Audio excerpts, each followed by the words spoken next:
Tamil Nadu government has imposed an immediate ban on the sale and distribution of Coldrif cough syrup across the state of Tamil Nadu.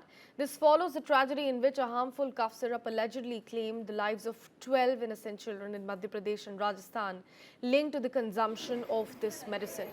The syrup, manufactured by Sresan Pharmaceuticals at its facility in Sunguvarchatram, Kanchipuram district, has come under intense scrutiny. Some of its drugs, including Coldrif samples, have in fact now been sent for further testing. Officials have confirmed that the ban will remain in force until laboratory analyses are completed and safety is also fully ensured with regards to the consumption of this syrup.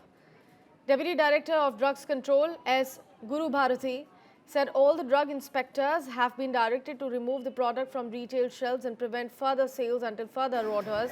He said that the samples of Coldrif and 4 other formulations produced by the same manufacturer have been collected and dispatched for rigorous testing. Meanwhile, alerts have also been issued to the states of Puducherry and Odisha, where the same contaminated batch was also distributed.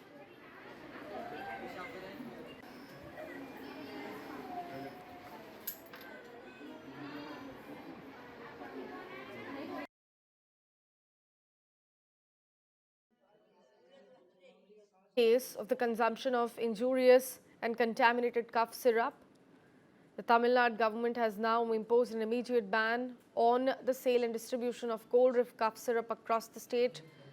This is after 12 innocent children lost their lives post consuming this medicine in Madhya Pradesh and Rajasthan. The case spiraled from there. The investigation at the moment is going on, but as of now,